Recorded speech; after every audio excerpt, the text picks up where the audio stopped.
ያስከበርክ ኢየሱስ ስም ይባረክ። ታሪካችንን ያሳመርክ ኢየሱስ ስም ይባረክ። ስም ይባረክ። እናከብርሃለን፣ እናወድስሃለን፣ ስምህን ከፍ እናደርገዋለን ኢየሱስ። ሃሌሉያ። አንተን ካገኘው ጀምሮ ሕይወቴ ባንተ አምሮ የፍቅርህን ብዛት አልችልም ልገልጻት። የምሕረትህን ብዛት አልችልም ልገልጻት። አንተን ካገኘው ጀምሮ ሕይወቴ ባንተ አምሮ የፍቅርህን ብዛት አልችልም ልገልጻት። የምሕረትህን ብዛት አልችልም ልገልጽ። አንተን ካገኘው ጀምሮ ሕይወቴ ባንተ አምሮ የፍቅርህን ብዛት አልችልም ልገልጻት። የምሕረትህን ብዛት አልችልም። አንተን ካገኘው ጀምሮ ሕይወቴ ባንተ አምሮ የፍቅርህን ብዛት አልችልም ልገልጽ። የበዛልኝን የምሕረትን ብዛት ጌታ ኢየሱስ አልችልም ልገልጽ። ሃሌሉያ። የበዛልን ምሕረት ብዙ ነው ጌታ ሆይ፣ ፍቅርህ ብዙ ነው፣ መውደድህ ብዙ ነው ጌታ ኢየሱስ። ሃሌሉያ። እናመሰግንሃለን፣ ስለተወደድንበት መውደድ እናመሰግንሃለን ኢየሱስ። እኛ እንኳን ወዳልወደድነው ቤታችን ገብተህ ያስወደድከን ጌታ ኢየሱስ እናመሰግንሃለን። ጸጋህን ያበዛህልን ጌታ ኢየሱስ። ሰው ያደረከን በሞትህ፣ ሰው ያደረከን በመምጣትህ እናመሰግንሃለን። በመስማት ብዛት አይቀልብንም ጌታ ሆይ። ዛሬም ፍቅርህ ትኩስ ነው፣ ዛሬም መሞትህ ትኩስ ነው፣ ዛሬም መውረድህ ትኩስ ነው፣ ዛሬም ሰው መሆንህ። ሃሌሉያ።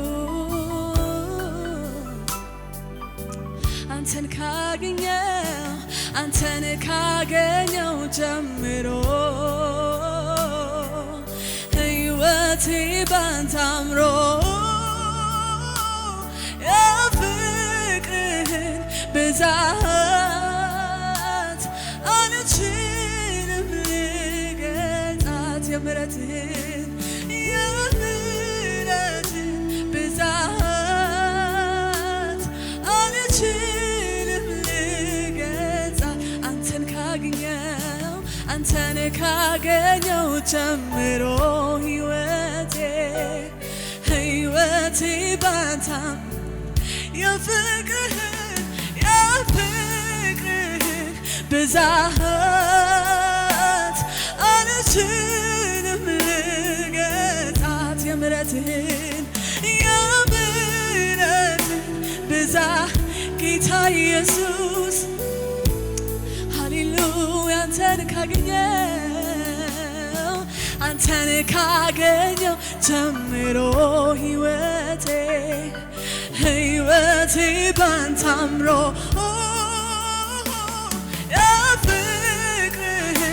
ብዛ እኔ አልችልም ልገልጣት የምሕረትህን ብዛ የኔ ኢየሱስ አልችልም የፈሰሰ ሰማያዊ ጸጋ አኑሮኛል ካንተ ጋር የመረጥከኝ ተባረክልኝ የወደድከኝ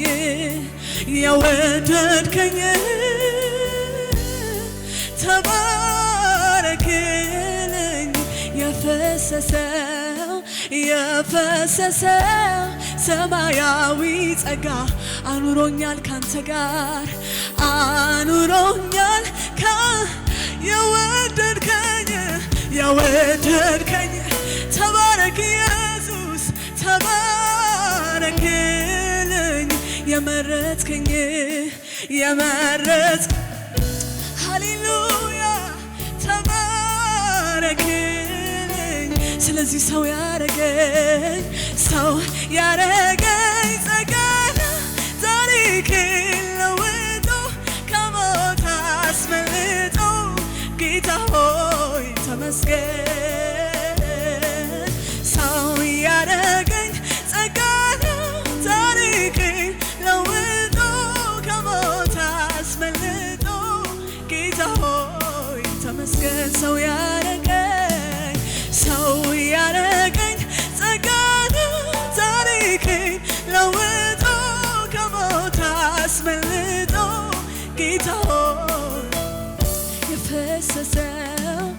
የፈሰሰው ሰማያዊ ጸጋ አኑሮኛል የወደድከኝ ተባረክልኝ የመረጥከኝ ኢየሱስ የመረጥከኝ ተባረክልኝ በመስቀል ላይ ስለኔ ሞተሃል አበሳዬን እኔ ምን ልክፈል ኢየሱስ ልገዛለኝ ምን ልክፈል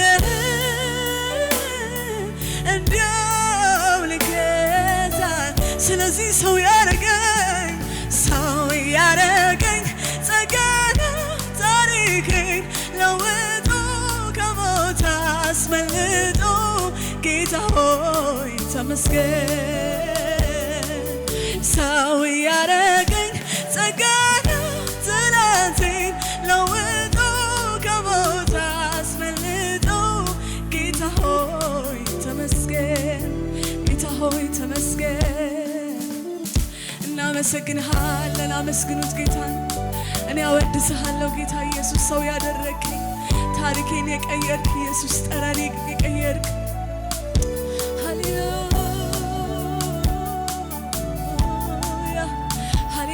ሃሌሉያ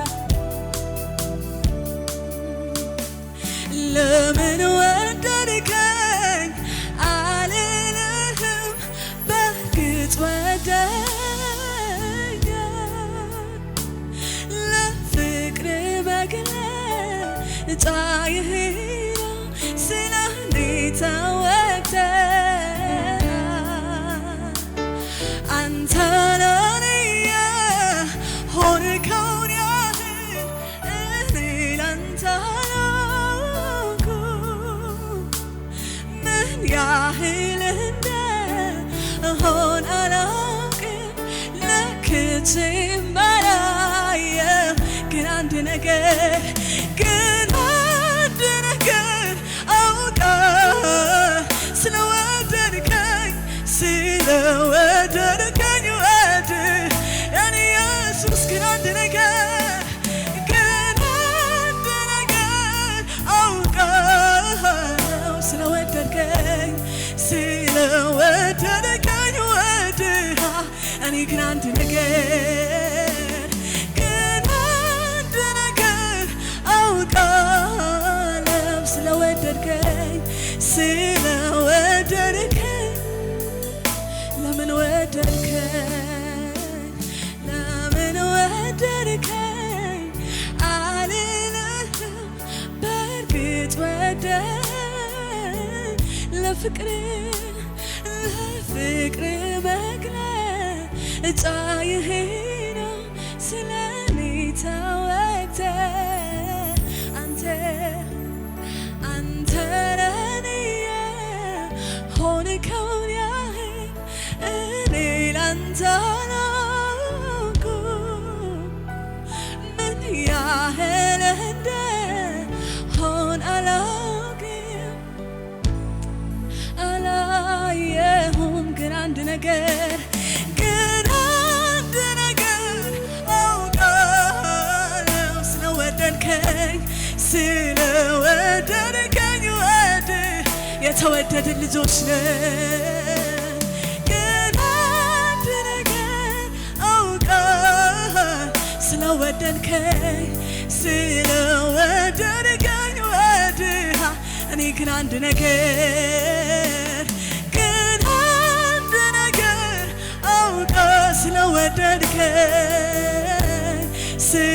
ስለወደድከኝ መወደዴን አውቃለሁ ግን አንድ ነገር አውቃለሁ ስለወደድከኝ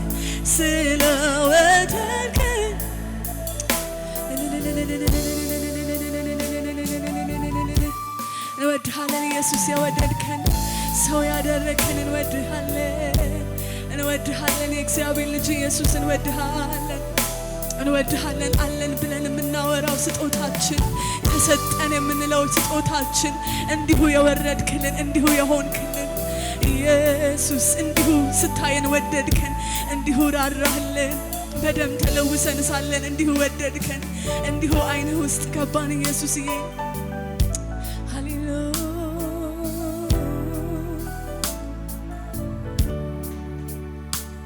ለምን ወደድከኝ አልልህም በእርግጥ ወደድከኝ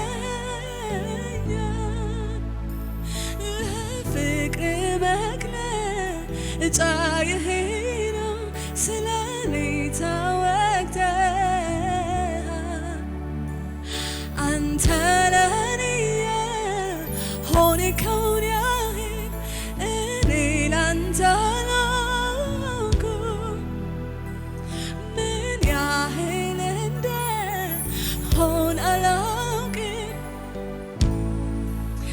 አላየሁም ግን አንድ ነገር አውቃለሁ ስለወደድከኝ ወድሃል የኔ ኢየሱስ ግን አንድ ነገር አውቃለሁ ስለወደድከኝ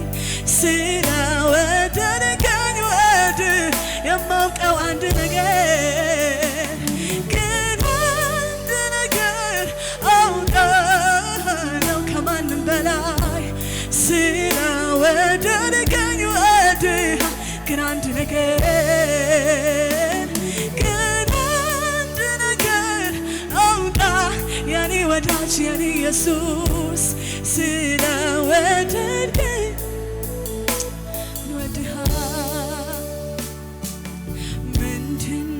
ደስ የሚለኝ ልቤን ደስታ የሞላው ሐሴት የማደርግበት ይሄ ሚስጥር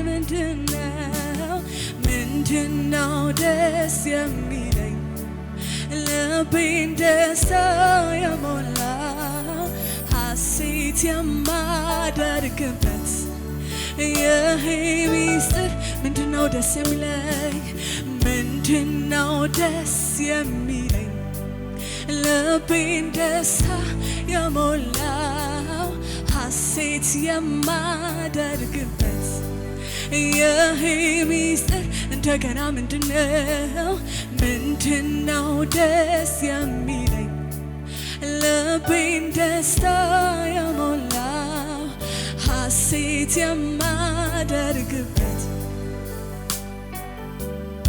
የእግዚአብሔር ልጅ ስላለኝ ነዋ ኢየሱሴ ስላለኝ ነዋ ኢየሱሴ ስላለኝ ነዋ የእግዚአብሔር ልጅ ስላለኝ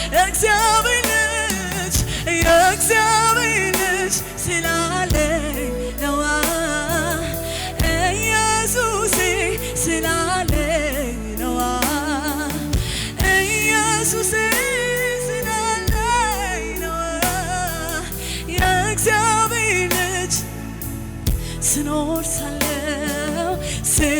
ሳለው በዚህች ዓለም ምንም ነገር ብርቅ አይደለም ያኔ ጌታ ውበት ሰጪ ሁሉ ከንቱ ነው ካንተ ውጭ ስኖር ሳለው በዚህ ምንም ነገር ብርቅ አይደለም ያኔ ጌታ ውበት ሰጪ ሁሉ ከንቱ ነው ካንተ ውጭ ምንም ነገር አይገርመኝም አያስገርመኝም ምንም ነገር አይደንቀኝም አያስደንቀኝ ምንም ነገር ከውዴ ውጭ አይገርመኝም አያስገርመኝም ምንም አይደንቀኝም አያስደንቀኝም የሚገርመኝ ኢየሱስ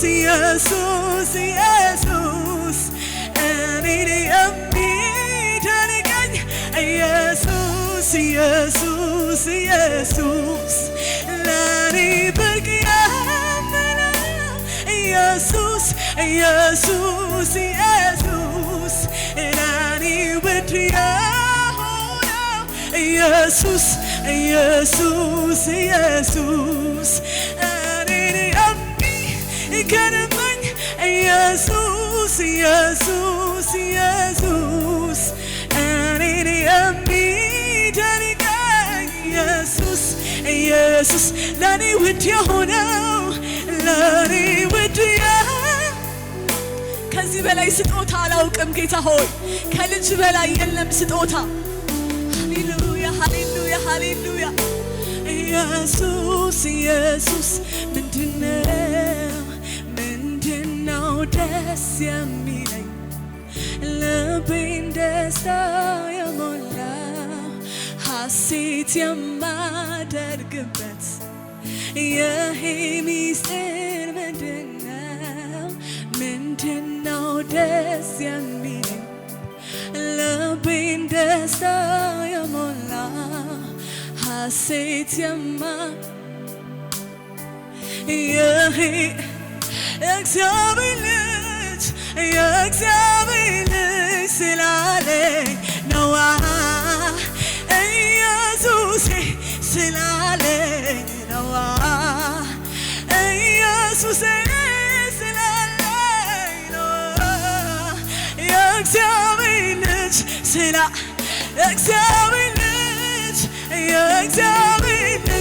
ስላለኝ ይሄ ነው የሚገርመኝ ይሄ ነው የሚያረካኝ ይሄ ነው ደስ የሚያሰኘኝ ኢየሱስ በቤቴ ስላለ ስም በእኔ ስለሚጠራ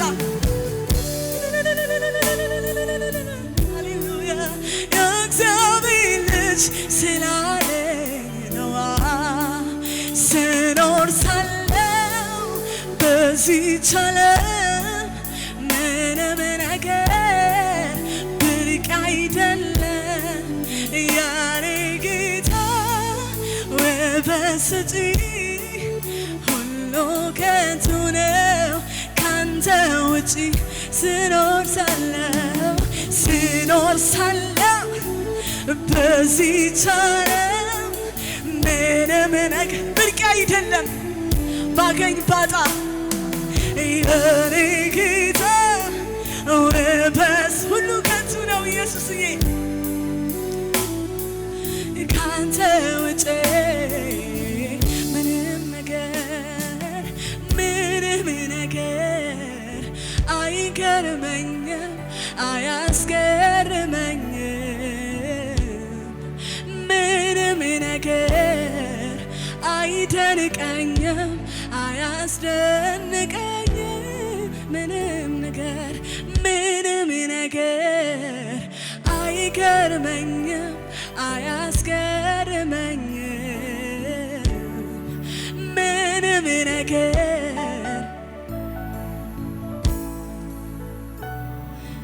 አቤት እኔን የሚገርመኝ ኢየሱስ እኔን የሚደንቀኝ ኢየሱስ ለኔ ብርቅ የሆነው ኢየሱስ ሁሌም የማይቀልብኝ ሁሌም አላቀለው ኢየሱስ እኔን የሚገርመኝ ኢየሱስ እኔን የሚደንቀኝ ኢየሱስ ሃሌሉያ የቤታችን ውድ ስጦታ የቤታችን ብርቅ የሆንከው ሁሌ አዲስ የሆንከው ሁሌ የማንለምድህ ርዕሳችን ኢየሱስ አንተ ብቻ ነህ ሃሌሉያ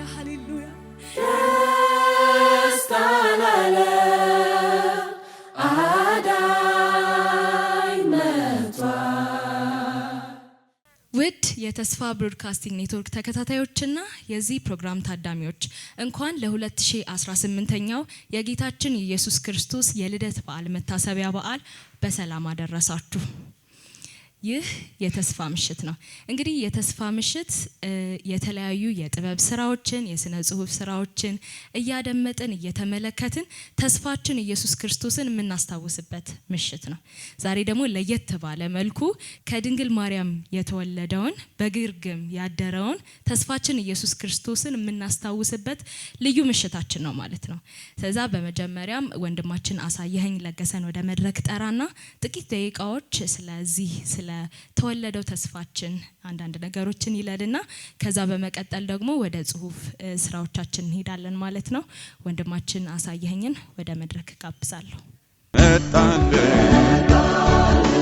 ኢታሊጎብኝ ይዛሊ ሆነልን ከሃዲያ እኛን ሊያድ አልስጋ ሆነና ከድንግል ተወለደልን። እንዴት ዋላችሁ? እንኳን እግዚአብሔር ለዚህ የጌታችንና የመድኃኒታችንን የኢየሱስ ክርስቶስን የልደት በዓል ለምናስብበት እለት ሁላችንንም በሰላም አደረሰን። ያው ሁላችንም እንደምናውቀው ይሄ ወቅት በዓለም አቀፍ ደረጃ የጌታችን ልደት በድምቀት የሚከበርበት ወቅት ነው። ክሪስማስ ወቅት ታውቃላችሁ። አንድ ጥያቄ ጠይቄ ለመጀመሪያ ያህል ይሄን በዓል ስናስብ ፈጥኖ ወደ አእምሯችን የሚመጣው ነገር ምንድነው? ስለ ጌታችን ስለ ኢየሱስ ክርስቶስ ልደት በምናስብበት ጊዜ በቅዱሳት መጽሐፍ ላይ ስለ ጌታ ኢየሱስ ክርስቶስ ልደት ወይም ደግሞ ሰው መሆን በተጻፈው መልኩ ይሄንን በዓል ማክበር የሚፈልጉ ሰዎች የሚያስቡት ወደ አእምሯቸው የመጣ ብዙ ነገር አለ።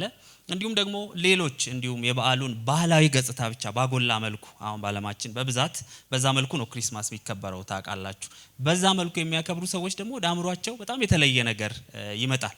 መብራቱ ይመጣ ይችላል፣ የገና ዛፉ ሊመጣ ይችላል፣ በግርግም ምሳሌ የተሰራው ቤት ሊመጣ ይችላል፣ ሳሩ ሊመጣ ይችላል፣ መብራቱ፣ ብልጭልጩ፣ የገና አባት የሚባለው ሰውዬ፣ ብዙ ሰዎች የተለያዩ ነገሮችን በዚህ ወቅት ሊያስቡ ይችላል።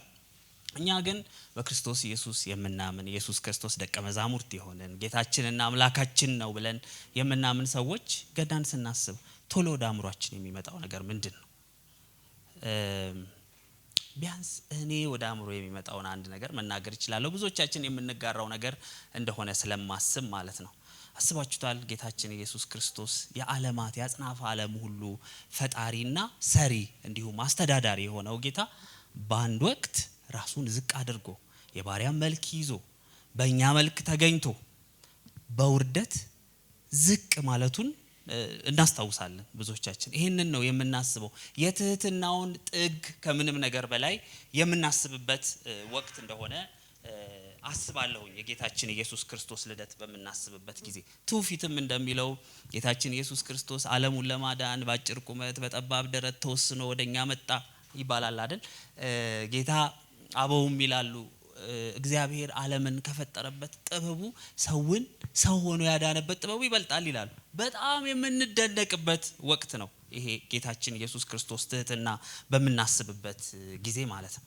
ግን የኢየሱስን ትህትና አስበን ተደንቀን ብቻ የምናልፈው ወቅት ግን አይደለም።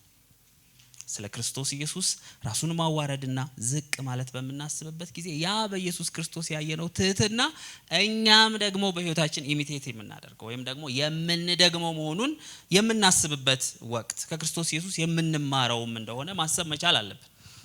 ማቴዎስ ወንጌል ምዕራፍ 11 ቁጥር 28 እና 29 ብዙዎቻችን የምናውቀው የመጽሐፍ ቅዱስ ክፍል እንደሆነ አስባለሁ። ጌታ ኢየሱስ ክርስቶስ ለደካሞች ጥሪ ያደረገበት ክፍል ነው አይደል? እናንተ ደካሞች ሸክማችሁ የከበደ ሁሉ ወደ እኔ ኑ እኔም አሳርፋችኋለሁ፣ ቀንበሬን በላያችሁ ተሸከሙ፣ ከባዱን ቀንበር ወስዶ ቀሊሉን ቀንበር ተሸከሙ ካላቸው በኋላ ማረፍ ብቻ አይደለም፣ ቀጥሎ የምታደርጉት ነገር አለ።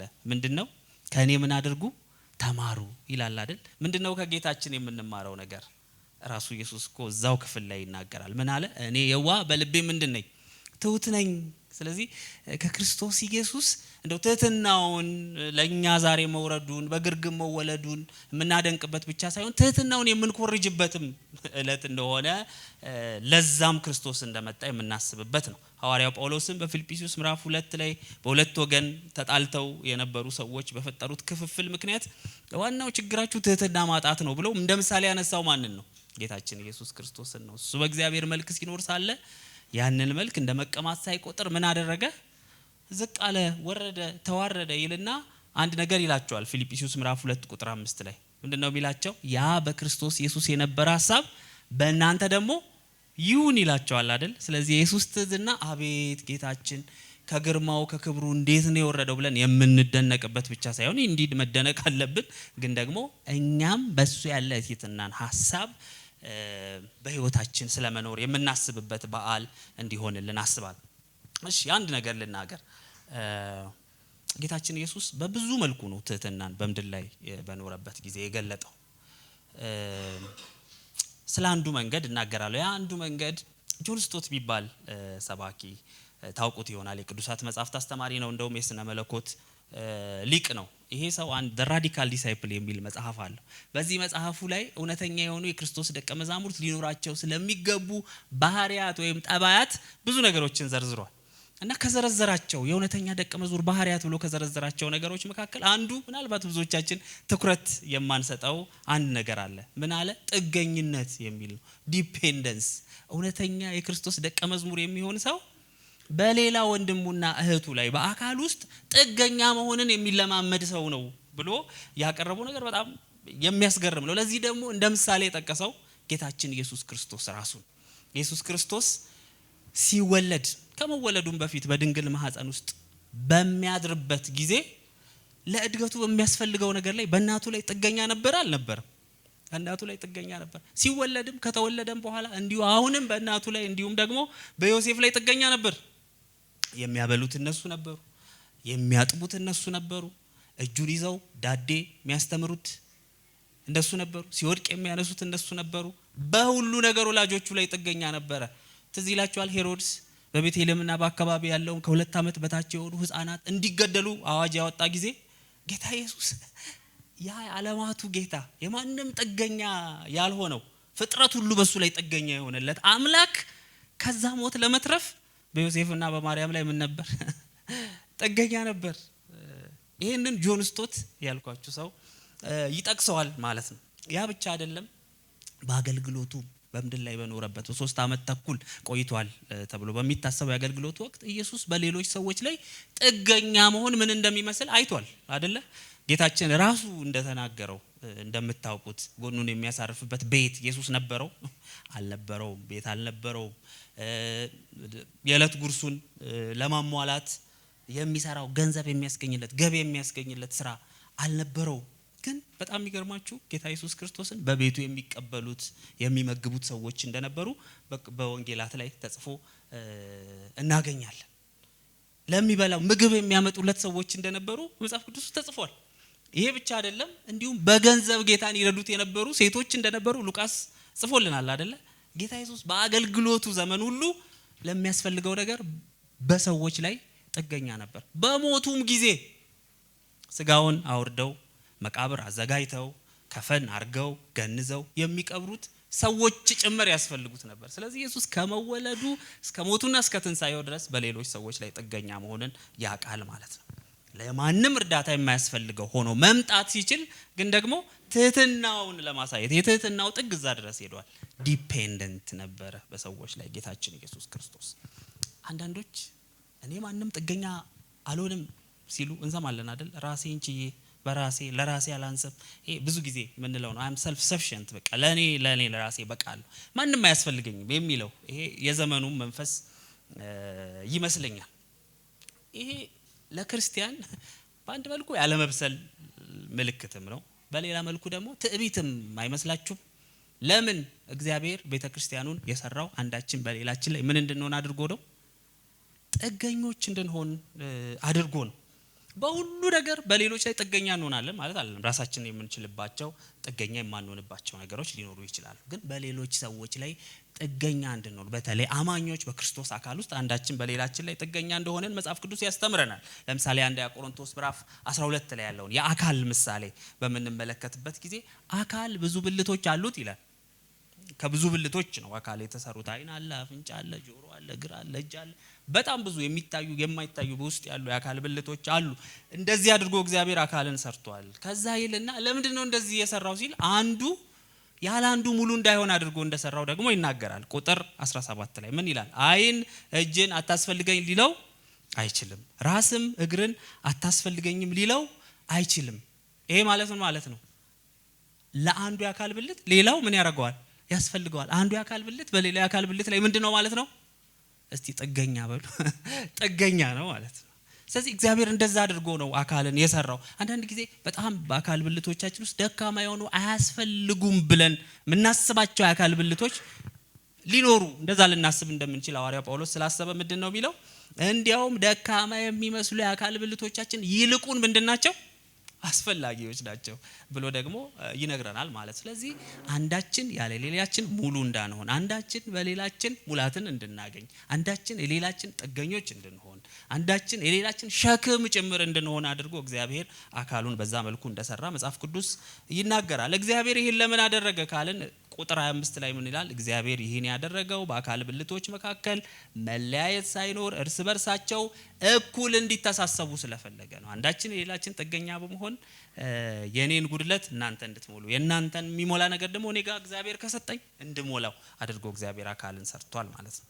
ታዲያ በጥገኝነት ውስጥ በምናልፍበት ጊዜ ምን እናድርግ? አንዳንድ ጊዜ ሰዎች ጥገኛ የሆነን ሲመስለን የሚሰማን ስሜት አለ። በጣም የበታችነት ስሜት ይሰማኛል። መቼ ነው እኔን የምታስበኝ? እስከ መቼ ነው እንደዚህ የምኖረው? የሚል አይነት ሀዘን ውስጥ እፍረት ውስጥ እንገባለን አይደለ? ግን እንደሱ እንዲሰማን አያስፈልግም። በጥገኝነት ውስጥ ስናልፍ ጥገኝነትን ራሱ ከእግዚአብሔር እንደተሰጠን ስጦታ አድርገን መቁጠር አለብን። ክርስቶስን እንደ መምሰያ መንገድ አይደለ? ክርስቶስ የሰዎች ጥገኛ በመሆኑ ትህትናውን እንዳሳየ እኛም ትህትናን እንደ ክርስቶስ የምንማርበት የምናሳይበት እድል እንደሆነ አድርገን መቁጠር ያስፈልገናል። እኛ ሌሎች ላይ ሸክም እንሆናለን ብቻ ሳይሆን ሌሎችም በእኛ ላይ ሸክም የሚሆኑበት አጋጣሚ አለ አይደለ? ሌሎችንም ጥገኛ በእኛ ላይ የሚሆኑበት፣ ያ በሚሆኑበት ጊዜስ በዛ ጊዜ ማድረግ ስላለብን ሐዋርያው ጳውሎስ የተናገረውን አንድ ክፍል ልንገራችሁ። ገላትያ ምዕራፍ 6 ቁጥር 2 ላይ ምን ይላል? አንዱ የሌላውን ከባድ ሸክም ምን ያድርግ? ይሸከም። እኛ ብቻ አይደለንም ሌላው ሰው ላይ ጥገኛ የምንሆነው፣ ግን እኛ ላይ ጥገኛ የሚሆን ሸክም ይዞ የሚመጣ ሰው ካለ የዛን ሰው ከባድ ሸክም ምን ያድርግ? መሸሽ አይደለም፣ ይሸከም። በዚህም ሁኔታ ምን ታደርጋላችሁ? የክርስቶስን ሕግ ትፈጽማላችሁ ይላል። ክርስቶስ የኛን ሸክም ተሸክሟል አልተሸከመም? ልክ ነው፣ እሱ ጥገኛ ነበረ። ግን ደግሞ እኛ ደግሞ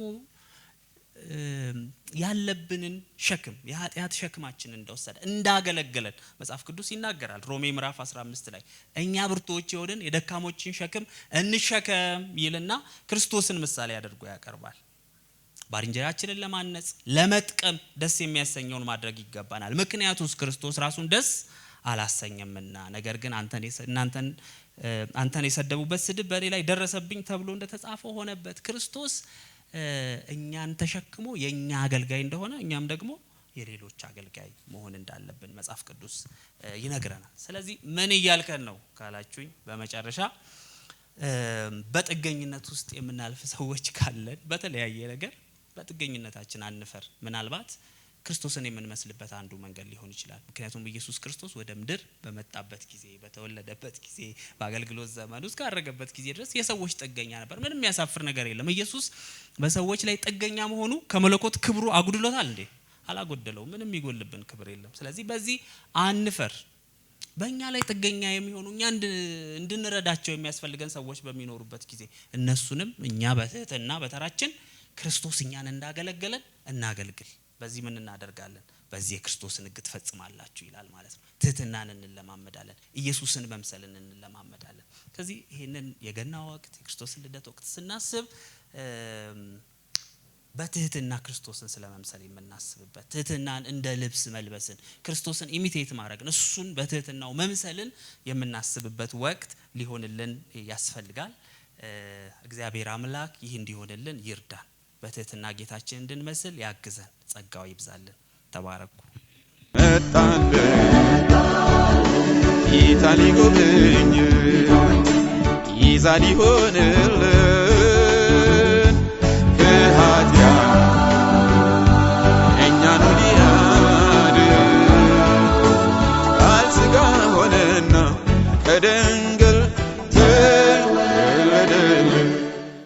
ከዚህ በመቀጠል ደግሞ የተለያዩ የግጥም ስራዎችን እንዲሁም ደግሞ ጽሁፎችን የምናደምጥበት ጊዜ ይሆናል። እስከ ፕሮግራማችን ፍጻሜ ድረስ እንድትከታተሉን እየጋበዝን በድጋሚ መልካም በዓል ለማለት እንመኛለን። ወደ ግጥም ስራዎቻችን ደስታ ላለ አዳኝ መጥቷል፣ ቃል ሥጋ ሆነ። በመወለድ ተስፋ በኮከብ ቆጠራ ከምስራቅ መከተል እስከ ሕፃን ስፍራ ሰባ ሰገል ጥበብ ከወዴት ነው ንጉስ? መወለዱን መስማት መደንገጥ ለሄሮድስ ንጉስ ነይ ባይ ገዢ በፊታቸው ቆሞ እንደ ልማድ ስግደት ሳይቀበል ቀድሞ ሌላ ንጉስ ማሰስ ምን ይሉታል ደግሞ? በመወለድ ምሪት መስገድ በንጉስ ፊት እጅ መንሻ ዕጣን ወርቅ ከርቤ መስጠት በመወለድ ደስታ መስማች የምስራች በጎችን ጥበቃ በዱር ላሉ እረኞች ለህዝቡ የሚሆን ታላቅ ሐሴት ቃል ክብር ለአምላካችን በአርያም ይባል። ተወልዶ መድኃኒት ተገልጦ ክርስቶስ ተጠቅልሎ ሕፃን ትረካ ለእናቱ የተነገረንን ባይናችን ስላየን ከፍርሃት ነጻን። በማርያም መጠበቅ በውስጠ ልቦና ለእግዚአብሔር ክብር ከረኞች ምስጋና መኖር በአባት መልክ በሰማይ ከፍታ ካልከበደህ መተው ለፍቅር ውለታ መተካከል ማጣት እንዳልሆነ ነገር በመወለድ መተው የዓለም በፊት ክብር ፍቅር እንዲህ ሊባል እርሱ እንደወደደን ለኃጢአት ማሰሪያ ልጁን እንደሰጠን ከፍርድ ሊያነጻን በሰው አምሳል መምጣት እንደ ልማድ ሳይሆን በበረት መተኛት በውልደቱ እውነት በጸጋ ላይ ጸጋ ወንድ ልጅ ተሰጠን ላመጻችን ዋጋ መቀበል ሹመትን መባል በልጁ ልጅ ዘላለም ሩህሩህ ከይቅርባይ ቸርጅ በመወለድ ፍቅር የምህረት ጸጋ ሩቅ ለነበር ነው ወደ ራሱ ጠጋ በመወለድ ጥበብ ሰላም ከሰፈነ አምላክ ሰው ለመባል ያብቃል ሥጋ ሆነ።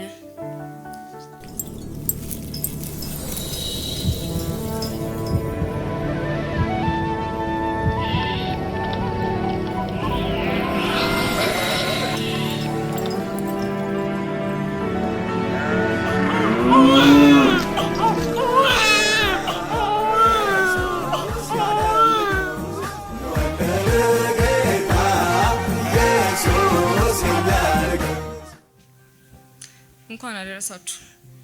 ዛሬ ከቤት የተላከልኝ ስጦታ ነበር እና አብን ብዙ ነገር ስጠይቀው ስለነበር ያው ብዙ ነገር ኤክስፔክት አደርጋለሁ። ስጦታውን ከመክፈታችን በፊት ግን ዝም ብለን እየነካካ ነው ምን ሊሆን እንደሚችል እንገምት። ቁልፍ ይሰማኛል። ምናልባት የቤት ወይ የመኪና ቁልፍ፣ ወረቀቶችም ሰነዶችም ሊኖሩት ይችላሉ። የምን እንደሚሆን አናውቅም። እስቲ ሲከፈት አብረን የምናየው ይሆናል። የአብ ስጦታ ግን ስጦታውን ከመክፈቴ በፊት መጀመሪያ የኔና የገናን ስጦታ ትውስታዎች ይላጫውታችሁ። እኛ ቤት የገና ዋዜማ እናቴ ጧት ጠረጴዛችን ላይ የገና ዛፍ የመስቀል ልማድ ነበራት። የገና ዛፍ የመስቀል ብቻ ሳይሆን አባባ ገና ምን ቢሰጠን ይሻላል የምለው ነው የምታማክር አማካሪያችን ነበረች። ለኛ ብላ ይመስለኝ ነበርኩ። ለካሷ እኛ ውድ ነገር እንዳናስገዛት ነበር አባባ ገና ጠበቃ ሆነ የሰነበተችው። እኛ ሞኙ። እናም ያንዱ ገና ዋዜማ እናቴ ቦርሳውን ስጎረጉር አባባ ገና ቢገዛልኝ ያልኩትን የሚያበራ ሰዓት ቦርሳዋ ውስጥ አገኘሁት። ለካ እናቴ በገንዘብ የምትገዛው እንጂ አባባ ገና ፍላጎቴን ተረድቶ ከቀዩ ቦርሳ ውስጥ የሚሰጠኝ ስጦታ የለም። እንዴት ያስከፋል መሰላችሁ? ቤት ከምንሟገትባቸው ምክንያቶች ውስጥ አንዱ የትኛው በዓል ይበልጣል የሚል ነበር። እኔ ድርቅ ብዬ ገና ነው የምለው የሚሰጠኝን ስጦታ የመለብሳትን ቀይ ቀሚስ እያሰብኩ ነበር። በልጅነቴ በጣም የገና በዓል ከመባሉ የተነሳ የክርስቶስ ልደት በዓል ራሱ መሆኑን ያወቅኩት ካደኩ በኋላ ነው። ያው እናቴ ከተነቃ ነው ብላ መሰለኝ ከዛን ወዲያ ዛፍ ስር የምናገኘው ስጦታ ጥንቅር ብሎ ጠፋ። እንደ ሀበሻ ግን ስጦታ የሚወዳለ ከመውደዱ ደግሞ ማበላለጡና ማወራረዱ። አልቀረባትም። አሁን ሰጠሽ ማለት ነው እኔ ለሷ እንደዚህ ነኝ የሚል ሞልቷል። ድግስ ቤት በር ላይ ማን ምን ሰጠ ብለው የሚመዘግቡ ሰዎችን ፍራቻ ስንቱ ብድር ውስጥ ገባ መሰላችሁ። ከአባባሉ የስጦታ ፈረስ ጥርሱ አይታይም ይባል እንጂ ጥርስ ቆጣሪዎችና ኤክስሬ አንሺዎች ጥቂት አይደሉም። አንዳንዱ የሰጣችሁትን አክብሮ ከመያዙ የተነሳ ቤቱ ስትሄዱ የዛሬ 8 ዓመት የቆረስክልኝ መስቲካ ትዝ ይላል፣ ይሄው ዋኝኬ አልጣልኩትም ብሎ እንደ ወተት የተበጣጠሰ መስቲካ በጨርቅ ጠቅልሎ ያሳያቸዋል። ያልሆነለት ደግሞ ጧት አንገቱ ላይ ያሰራችሁትን ከሰዓት የጎረቤታችሁ ልጅ አንገት ላይ ታገኙታላችሁ። ይሄን አትስጥ ብዬ ብሰጠው አትስጥ ብሎ ሰጠው ማለት ትችላላችሁ። ያስተያዩትስ ነገር ጥሩ ነበርኩ ግን በጥቁር ብታደርጊው ደግሞ በጣም ያምር ነበር።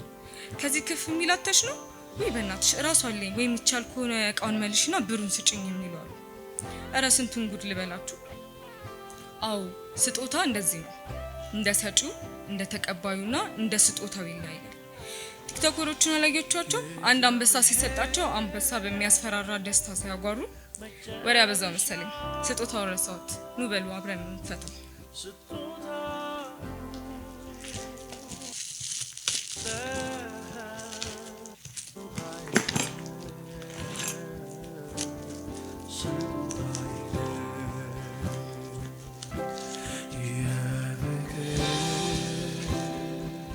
የኃጢአት ይቅርታ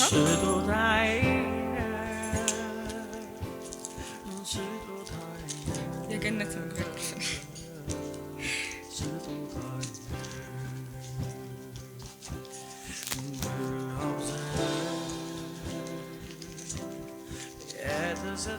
የማይናወጥ መንግስት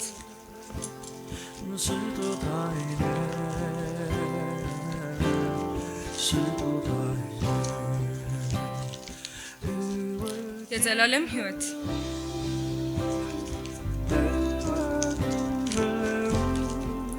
በፊት መቆም። የዚህ ሁሉ ቁልፍ የሆነው ደግሞ ልጁ ኢየሱስ ክርስቶስ። ጳውሎስ በክርስቶስ ሕፃናት እንደመሆናችሁ እንጂ መንፈሳውያን እንደመሆናችሁ ልነግራችሁ አልቻልኩም ማለቱ ለካ ለቆሮንቶስ ሰዎች ብቻ ሳይሆን ለኔም ነው። ሕፃናት ነን ለካ። እውነት ሕፃናት መሆን ወደፊት አይገባንም። እግዚአብሔር የሰጠን ቤትና መኪና ከሰጠን ከውዱ ልጅ በላይ ካስደሰተን ችግር አለ። በቀደም ለታ ነው አንዱ አገልጋይ ስለ ሕፃናት ሲያስተምር ያለው ትዝ ያለው እንዲህ ነበር ያለው። ለሕፃን ልጅ በአንድ እጅ 100 ግራም ወርቅና በአንድ እጅ የስሙኒ ቸኮሌት ብታማርጠው ያለ ጥርጥር ሕፃኑ ሊመርጥ የሚችለው ቸኮሌቱን ነው። አረ በፈጠረ በእናት ሞት ይዤሃለሁ ራሱ ብትሉት መስሚያ የለውም እያለ ነበር። ልጁ ልጅ ስለሆነ እንጂ ወርቁ አንድ ቸኮሌት ብቻ ሳይሆን የቸኮሌት ሱቅ ይከፍትለት ነበር። አንዴ ሰጥቶን ለዘላለም አስደሳቹ ኢየሱስ ወርቃችን ነው። ደግመን ደጋግመን እንደሰትበታለን እንጂ ለምደነው የዓለም ቦጌና ትርክምርኪ እላዩ ላይ አንመርጥም። የሰው ስጦታ እንደዚህ ነው፣ አያረካም፣ አያጠግብም። የሰማዩ አባታችን ግን አንዴ ኢየሱስን ሰጥቶ ከዘላለም ረሃብ ገላግሎናል። በጎ ስጦታ ፍጹም በረከት ከአብ ዘንድ ብቻ ነው። ጥርሱ አይደለም ሆድ ዕቃው ቢታይ እንኳን እንከን አልባ ነው። ቀይሩልኝ አይሆነኝም ሳይሆን እኔ ማነኝ አይገባኝም የሚያስብል የማይወዳደር የማይነጻጸር ድንቅ ስጦታ እጅ በአፍ የሚያስጭን ፍጹም በረከት ከዚህ የሚበልጥ ፍቅር ብቻ ሳይሆን ከዚህ የሚበልጥ ስጦታም የለው። አብ ያለውን አሟጦ እንኩ ብሎ ሰጥቶናል። እግዚአብሔር ጋር ሁለት ያለው አንድ ይስጥ አልሆነም። ያለውን አንድ ሳይሆን አንድያውንም ሰጥቶናል፣ ሊያውም እንዲሞት። እውነት እላችኋለሁ ይህ ስጦታ አያልፍበትም፣ ትሬንድም አይደለም። የታሪክና የሰበር ናዳ አይሸፍነው። ታሪክ የሚያክል ነገር ቢጫንበት እንኳን እንደ እሳተ ገሞራ ፈንቅሎ መውጣት የሚችል የንጋት ኮከብ ነው። ከዚህ ስጦታ በላይ ሐሴት የሚያስደርገን ከተገኘ እመኑ ሊያስለቅሰን ነው። ስጦታችን ኢየሱስ ተወልዶልናል። ለአይሁዳውያን ብቻ ሳይሆን ለኛም ለአሕዛብ ጭምር። ቤተ መንግስት ጃኩሲ ውስጥ ለተዘፈሰፉ ብቻ ሳይሆን ውጪ ብርድ ለሚጠብሳቸው እረኞችም ጭምር። ይህ የፍቅር ስጦታ ከመረዳት በላይ ነው። ከቁመታችን የሚበልጥ ከቆምንበት የሚርቅ ከምድር ወገብ የሚሰፋ ይህን ድንቅ ስጦታ አጀብታ ይሸፍነው የአባባ ገና ኮልኮሌ ማያፈዘው ደስታችንን ለሌላ አንቸርም። ኢየሱስ የስጦታ ልክ የመስጠት ድምዳሜ ነው። ወዳጆቼ በጌታ ኢየሱስ መወለድ ደስ ይበላችሁ።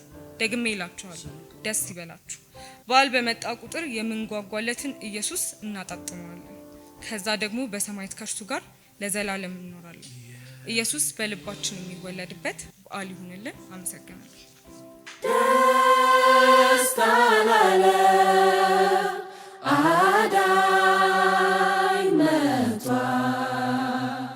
በሆነ መንደር በሆነ ዘመን በሆነ ጊዜ ላይ ከቀናቶች ውስጥ በአንደኛው ቀን ላይ የተከሰተ ጉዳይ ላውራችሁ።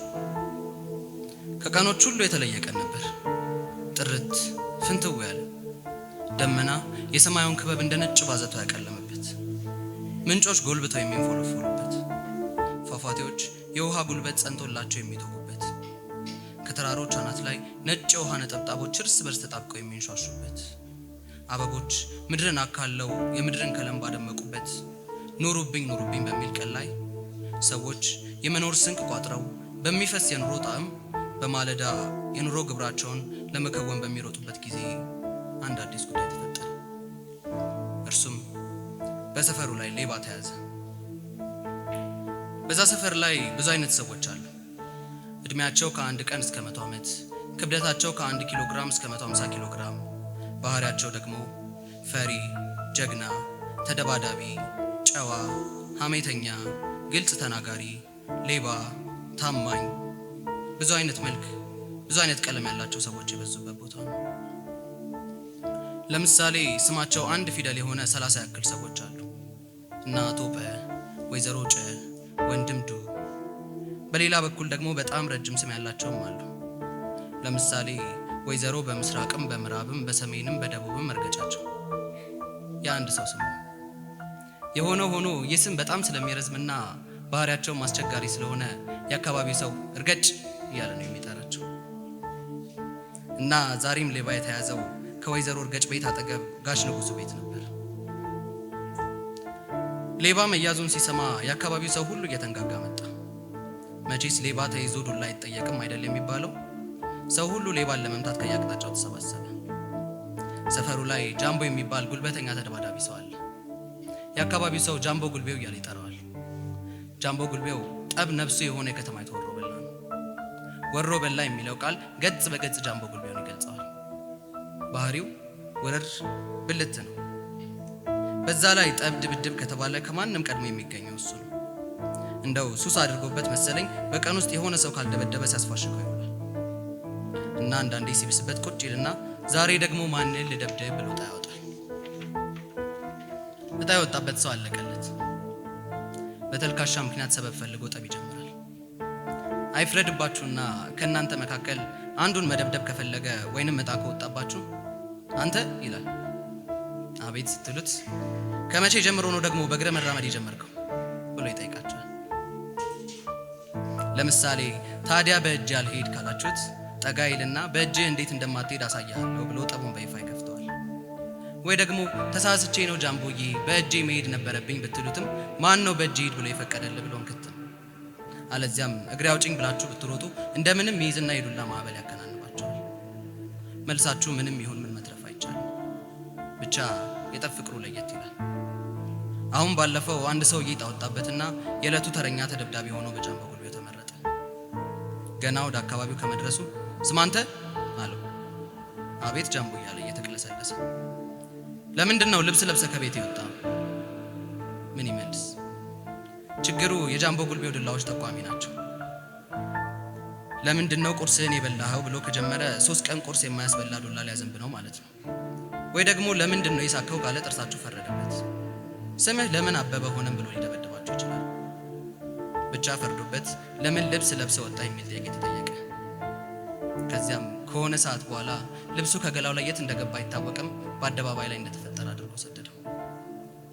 ዛሬ ግን ሌባ ተያዘ። ለጃምቦ ጉልቤው የዱላ ሲሳይ ወረደለት። ገና ሌባ ተያዘ የሚባል ወሬ ሲደርሰው የደስታው ብዛት ሲጥ አድርጎ ሊገለው ነበር አሉ። እንደውም የደስደስ 1-3 ጊዜ አክሮባት ሰርቶ ነበር ይባላል። በዛ ላይ ሲመጣ ከእግሩ ብድግ ብድግ እያለ በጥፍሩ እየረገጠ ነበር። ምን ዋጋ አለው?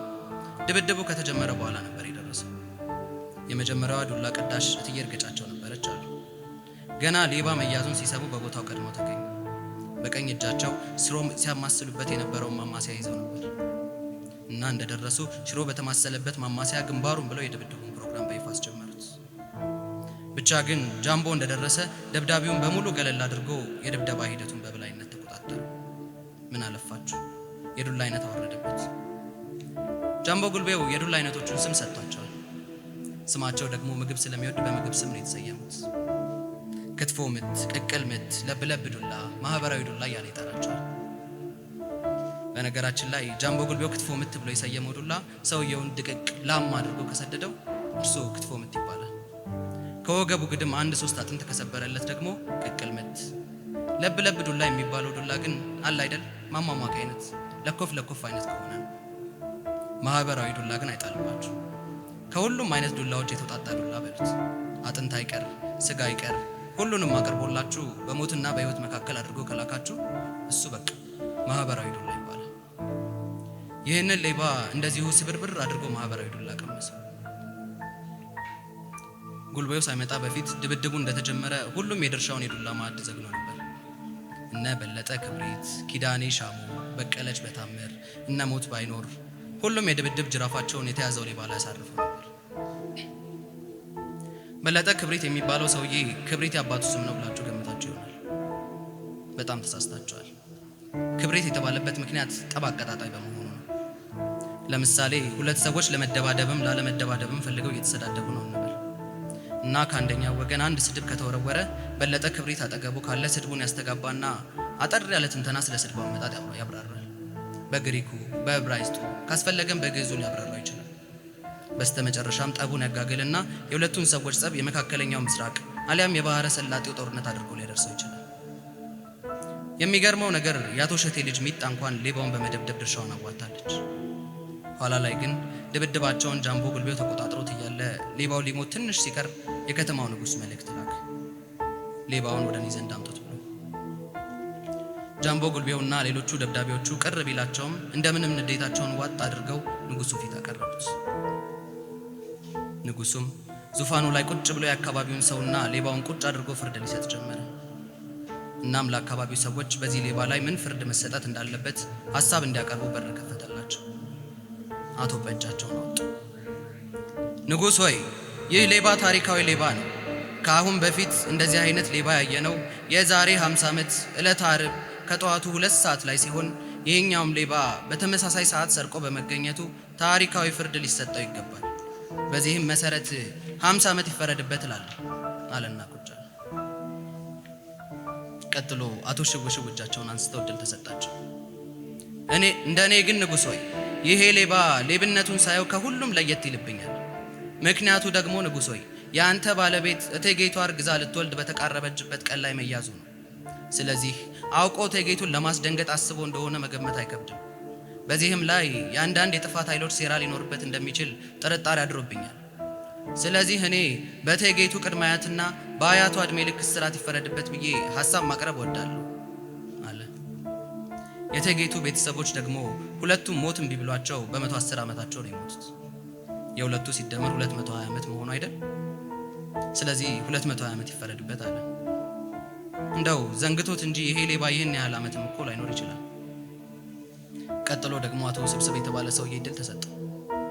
ፖለቲከኛ ቢጤ ነው። እናም እንዲህ አለ፣ እኔ ግን ንጉሥ ሆይ ይህ የሌብነት ጉዳይ እያሳሰበኝ ነው። ከአምናው ተመሳሳይ ዓመት ጋር ሲነጻጸር የሌቦቹ ቁጥር በ2 ዲጂት እያደገ ያለበት ሁኔታ ነው ያለው። ይህንንም እንዲያጣሩ አዲስ ግብረ ኃይል ተቋቁሞ እንዳረጋገጠው የሌብነቱ አይነትና ብዛት ተሻሽሎ የቀረበበት ሁኔታ ነው ያለው። ስለዚህ ንጉሥ ሆይ የማያዳግም እርምጃ በመውሰድ ለአንዴና ለመጨረሻ ጊዜ የሌብነትን ግብዓተ መሬት መፈጸም ያለብን ሁኔታ ነው ያለው። ንጉሡ የዚህ ሰውዬ አወራር ስላደከመው በወሬው ላይ ጣልቃ ገብቶ እስኪ በቀጥታ ፍርዱን ንገረን አለው። እኔማ ንጉሥ ሆይ የዚህን ሌባ ከርካሪ በመስበር የማያዳግም እርምጃ እንዲወሰድበት ሐሳብ አቀርባለሁ አለና ደመደመ። ቀጥሎ ጃምቦ ጉልቤው እድል ተሰጠ። እኔ ግን ንጉሥ ሆይ የዚህን ሌባ ሁኔታ ስመለከተው ጥጋብ ልቡን ንፍት አድርጎት እንደሆነ እገነዘባለሁ። ስለዚህ በአጭር ቃል ለ10 ዓመት ያክል ያለማቋረጥ እንዲደበደብና የሚደበድበውን ግብረ ኃይል ደግሞ እኔ እንዳቋቁም እንዲፈረድ ሐሳብ አቀርባለሁ አለ። በመቀጠል አቶ ደምሳሽ እድል ተሰጠ። እኔ ግን ንጉሥ ሆይ እንደሚታወቀው ካሁን በፊት ሌባ ነበርኩ። እናም አሁን ሌብነትን እርግፍ አድርጌ ትቼ ሀብታም ከሚባሉት ተርታ ተመድቤያለሁ። ያው እርግጥ ነው ከዛሬ 2 ዓመት በፊት 70 ሚሊዮን ብር ዘርፈሃል ተብዬ ተከስሼ ነበር።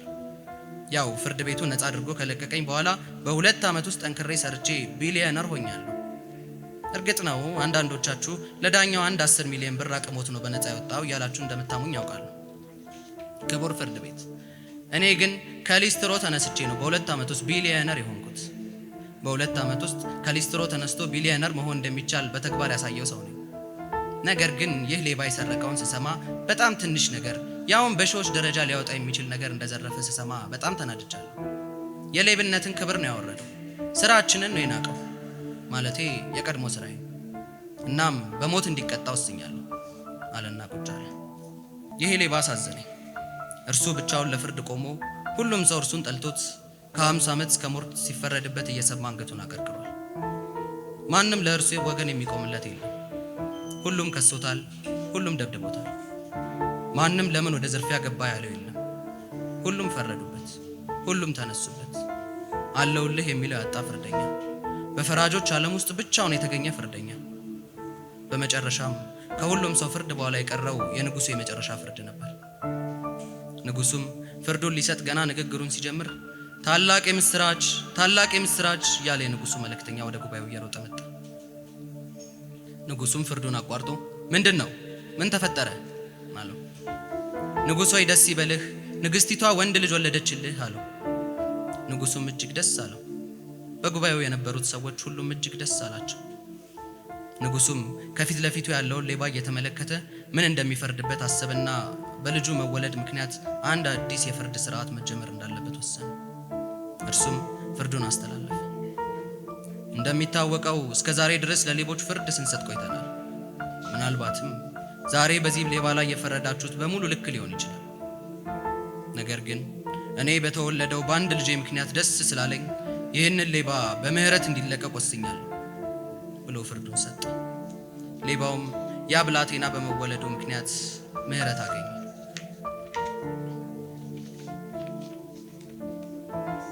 በዚህ ታሪክ ውስጥ እንዳለው ሁሉ ሳስበው ሌባ ተብሎ የተያዘው ሰው አዳምን መሰለኝ። ዕፀ በለስ በልቶ የማይገባውን ክብር ተመኝቶ ከአምላኩ የተጣላውን አዳም። ጃምቦ ጉልቤውን ሳስብ ግብሩ ዲያብሎስን ይመስለኛል። በሰበብ በአስባቡ የሰው ልጅ የሚቀጠቅጥ እስከ ሞት ድረስ የሚደበድብ። ሌሎቹንም ሌባውን በመደብደብ ላይ የተሳተፉትን ሰዎች ሳስብ ለምሳሌ እትዬ እርገጫቸው ኃጢአትን ትመስለኛለች እያለ ሁሉም በዚህ ታሪክ ውስጥ ውል አሉብኝ። ገናንም ሳስብ እዚህ ታሪክ ላይ ያለውን ነገር አለማሰብ አልቻልኩም። እንደ እግዚአብሔር ለመሆን የጓጓው አዳም ዕፀ በለስ በልቶ እጅ ከፍንጅ ተያዘ። ለፍርድ ራሱን አቀረበ። ያልተፈቀደለትን በልቶ ያልተፈቀደለትን ሰርቆ። በዚህም ኃጢአት፣ ሞት፣ ሰይጣን የሰው ልጅ እንደዚህ ሌባ ሲያንገላቱት ነው። በመጨረሻም አንድ ብላቴና ተወለደ፣ ኢየሱስ የሚባል። በእርሱ መወለድ የአዳም ዘር በሙሉ አዲስ ተስፋ፣ አዲስ ኪዳን አገኘ። የዘላለም ሕይወት በብላቴናው ኢየሱስ በማመን ለሰው ልጅ በሙሉ ተፈረደለት። ብላቴናው ኢየሱስ ሞትን ገድሎ የአዳምን ዘር አዳነ። እናም ገና ይህ ብላቴና የተወለደበት ለዘላለም ድነታችን መጀመሪያ የአዲስ ኪዳን መክፈቻ ነው ብዬ አስባለሁ። በገና እንደ ጃምቦ ጉልቤው ከሚደበድበን ዲያብሎስ፣ እንደ ወይዘሮ እርገጫቸው ከሚረግጠን ኃጢአት፣ እንደ አቶ ደምሳሽ ከሚፈረድብን ሞት የተገላገልንበት ብላቴናው ኢየሱስ የተወለደበት ቀን ነው። እንኳንም ተወለደልን፣ እንኳንም ወንድ ልጅ ተሰጠን። ሕፃን ተወልዶልናል፣ ወንድ ልጅም ተሰጥቶናል። አለቅነትን በጫንቃው ላይ ይሆናል። ስሙም ድንቅ መካር፣ ኃያል አምላክ፣ የዘላለም አባት፣ የሰላም አለቃ ተብሎ ይጠራል። ጌታ ሊጎበኝ ይዛ ሊሆንልን ከኃጢአት እኛን ሊያድን ቃል ሥጋ ሆነና ከድንግል ተወለደልን።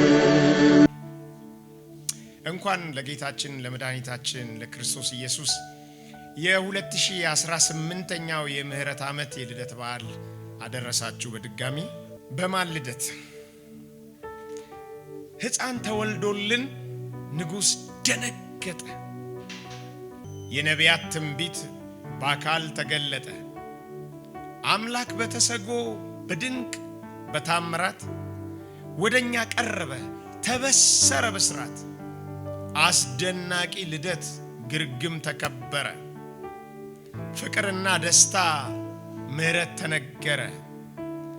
አዳኝ ከላይ ክብሩ ወደ ምድር ወረደ። እስኪ በማን ልደት ሰማይ ተቀደደ?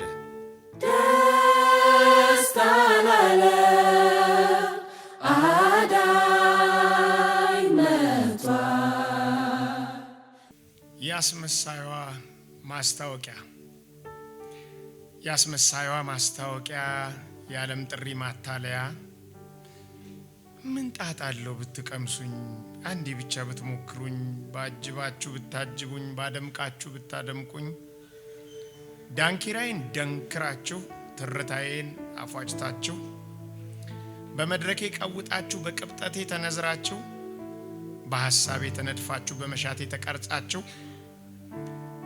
እንድትሆኑ ግድ የለሽ ሰው ኑ ተስፋችሁን ላጨልም፣ ኑ ተስፋችሁን ላጨልም። ማን አላችሁ ከኔ ሌላ? ተቀበዝበዙ በእኔው ጥላ። እንደኔ ያለ ሁሌ ሐሳቢ፣ ስለናንተ ተንገብጋቢ፣ የጥፋት ፍም አራጋቢ አታገኙም ክፉ ሐሳቢ። ጨስ በሉ ተጫጫሱ ውለታዬን እንዳትረሱ፣ ጨሰስ በሉ በጭሰቴ ብገኑልኝ በብብቴ። ጦስ በሉ በጡዘቴ ፈቃት በሉ ከድብርቴ። አትለዩኝ ስወዳችሁ፣ አትለዩኝ ስወዳችሁ፣ እኔው ልሁን እናታችሁ። ብሉ ጠጡ ላጥግባችሁ፣ ሴጦም አለ አባታችሁ። ሁሌ ወዳል ሊወስዳችሁ፣ ከገሃነም ሊያኖራችሁ። ብቸኝነት አይፈልግም፣ ለብቻውን ወርዶ አይነድም። ስለ እናንተ ሁሌ ጭንቀት፣ ስራው መና እንዳይሆንበት ናፍቃለሁ እስክትመጡ። ጠባብ መንገድ አትምረጡ፣ ዘና በሉ በሰፊው ላይ፣ ቀናት በሉ ወደ ሰማይ። ኧረ ሁሉን ነገር ከላይ ከላይ፣ አንቺ አስመሳይ አንቺ አታላይ። ስኬት መስለሽ ልኬት ገለሽ፣ ላይን ደምቀሽ ሞኝ አፍዝዘሽ፣ ካንዱ ገፈሽ ላንዱ አልብሰሽ፣ እዚያ አጥግበሽ እዚያ አስርበሽ፣ ባባይ ሚዛን አንገላተሽ፣ ተበዳይ ላይ ፍርድ ፈርደሽ፣ አንቺም ብሎ መደሰቻ ቁልፍሽ ሲሆን ለመክፈቻ። ብርቅርቅታሽ አባባዩ ብልጭልጭታሽ፣ አማላዩ ድብቅ ጥሪሽ፣ ያምላስሽ አታላዩ። አንቺ ግብዝ አንቺ ሌባ፣ ከመዳፍሽ እንዳንገባ ላታገኝን አምልጠናል። አዲስ ሕይወት ጀምረናል፣ ከእውነት ወዳጅ ተጣብቀናል። ሳያታልል ሳያስገድድ በልባችን ፍቅሩ ሲነድ፣ ተዘርግቶ እጆቻችን ግዛናል ነው ከልባችን። ንጹሕ ደሙን አፍስሶልን ቅዱስ መስዋዕት ሲሆንልን፣ ፍጹም ነጻ ህሊናችን ሕያው ሆነ አምልኳችን። ሞት ተሽሯል በመሞቱ፣ አስነስቶን መነሳቱ። ተቀይሮ አድራሻችን የዘላለም መኖሪያችን። አንፈልግም ካንቺ ጋር ምንም ነገር አንጋራ። ረክተናል በጌታችን፣ ሙልት አለ ክፍተታችን። ተባረኩ።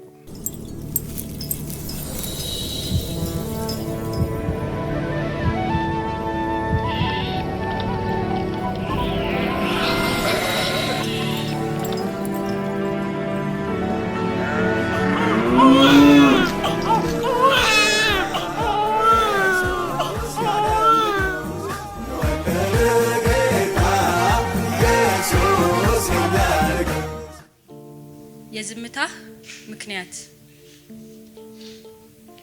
አይተን እንዳንወድህ በምን ደም ግባትህ ጥፊ ያዥጎርጉሮት በደም ታጥቦ ፊትህ በደዌ ጎበጠ ሆኖ የህማም ሰው መጥላት ማንቋሸሽ ነው ሲያልፍ ሁሉም ያየው ተናቀ ተገፋ እጅጉን ተጠላ ህመሜን ታመመ የደህንነት ተግሳጽ በርሱ ነበረና ደዌን አከመ እኛ ግን በእግዚአብሔር እንደተቀሰፈ ሳናፍር ቆጠር ነው ለመካድ ሮጥን እንጂ መቼ ያከበር ነው እኛ የሰማነው ማንኛው ሰው አምኗል እግዚአብሔር እስከንዱን ለየትኛው ገልጧል በሸላች ፊት ቀርቦ ዝም እንደሚለው በክ አፉን አልከፈተም አባት ሰማይ ዘጋ የተናገረውን ላይ ፈጽማል ላከም ስራህ በዝምታ አንገት በመድፋት ነው አብ እስከ ሞት መተው ልጅም መታገዝ ነው